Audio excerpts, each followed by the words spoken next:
Have you ever wondered why, even when life looks full on the outside, it can feel painfully empty on the inside? Crowds surround you, work keeps you busy, relationships appear intact. Yet, when the noise dies down, the silence inside feels unbearable. Carl Jung warned of this silent epidemic long before modern psychology gave it a name. He said that emptiness is not just the absence of meaning. It's the presence of a deeper truth we are refusing to face. We distract ourselves with routines, achievements, or relationships. But the shadow of unmet needs and unexplored depths follows us silently. Life's emptiness is not proof that something is wrong with you. It is, paradoxically, the first sign that your inner self is calling for attention. Jung believed emptiness arises when we live only from the surface, when we chase external roles, titles, or approval, and forget to listen to the voice that whispers beneath it all. He warned that when life is lived only outwardly, the inner world rebels in silence. It begins with boredom, then grows into detachment, and finally into despair. But here lies the paradox. What feels like meaninglessness is not a void to be feared. It is the soil of transformation. It is the space where your true life waits to be born. Emptiness is not an enemy. It is the unlit corridor that leads you back to yourself. Jung said, "Your vision will become clear only when you can look into your own heart." This is why emptiness often feels unbearable. We are trained to look outward for validation, for success, for answers. But emptiness pulls us inward, dragging us to face the uncomfortable truth that what we seek cannot be handed to us by the world. The heart longs for authenticity, not applause, for alignment, not performance, for truth, not distraction. The journey through emptiness is, in fact, the journey back to the center of your being, a journey many avoid, but one Jung called essential for individuation. The process of becoming whole. There comes a moment when emptiness feels less like silence and more like a cliff's edge. You see your life stretched out below you, the job, the family, the friendships, yet somehow you feel separate from it all.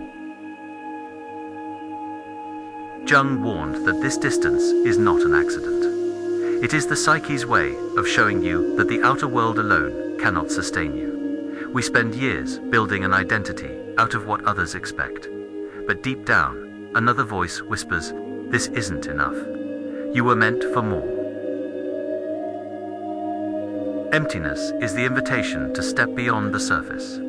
It's not about abandoning the life you have, but about discovering the life that runs beneath it, like the river hidden by the valley mist. Meaning is already there, waiting for the sunlight to reveal it. Jung often spoke about the shadow, the parts of ourselves we refuse to see. He believed that emptiness is not just about what is missing, but about what has been buried deep within us.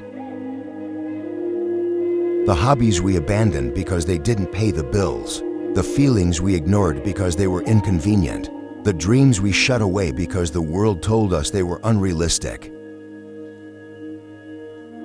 All of these unacknowledged pieces of us remain alive, waiting in the dark corners of the psyche, and the more we try to silence them, the more hollow life becomes. This is why Jung warned, to confront a person with their shadow is to show them their own light. When emptiness arrives, it is often because our hidden self is asking to be heard, asking to be seen, asking to return. For Jung, the way back from emptiness begins with listening, not to the endless noise of the world, but to the whispers inside that we so often dismiss.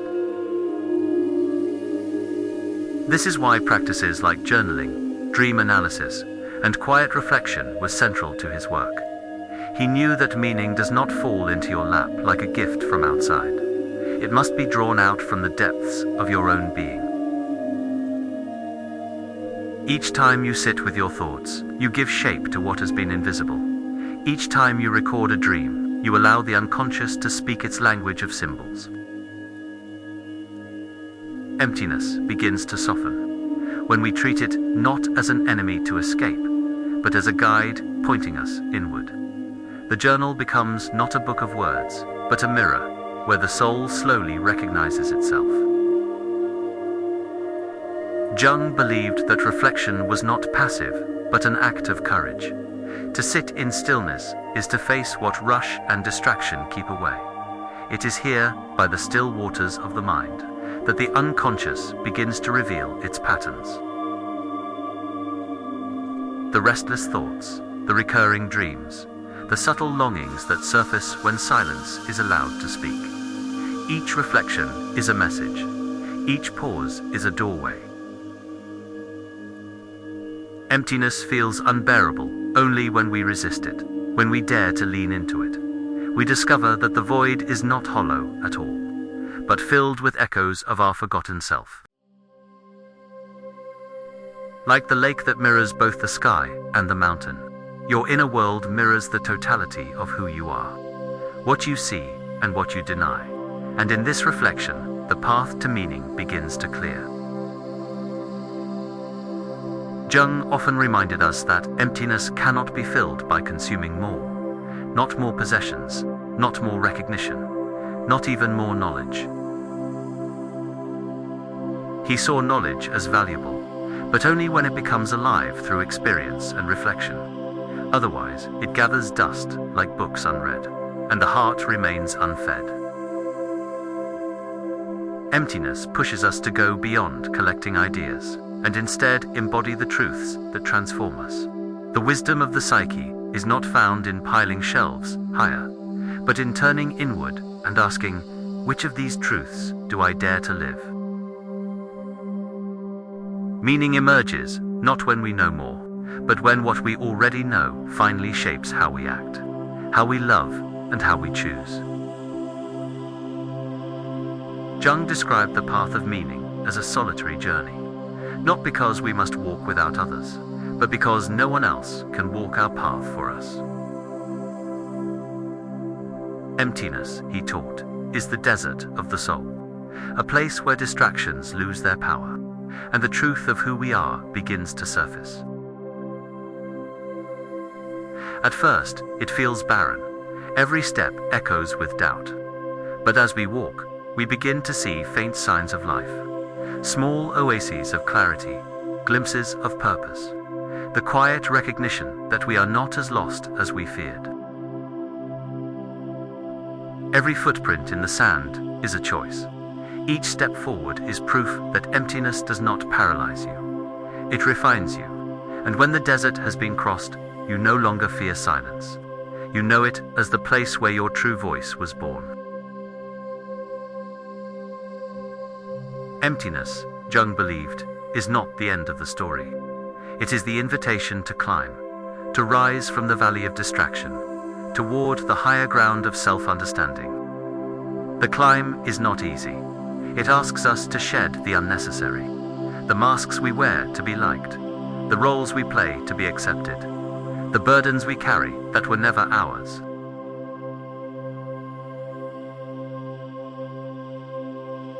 Each step is lighter because something false is left behind, and slowly the horizon begins to widen.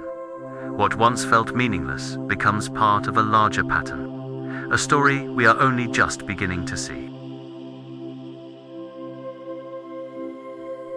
At the summit, we realize the climb was never about reaching the top. It was about becoming strong enough, honest enough, awake enough to see life as it truly is. When Jung spoke of individuation, he described it as the process of becoming whole. Emptiness is part of that process, because it clears the ground for new growth. After the desert and the climb, life begins to bloom again. Not the life we were handed, but the life we have chosen with awareness. The meadow appears when we stop searching for meaning outside and begin to live from the inside out. Relationships feel lighter. Work feels more aligned, and even solitude feels alive. This is the reward of turning inward, not a perfect life, but a life that feels authentically yours. The flowers bloom not because the world has changed, but because you have begun to live in tune with your own nature. In the end, Jung reminded us that emptiness is not a curse. It is the starting point of transformation.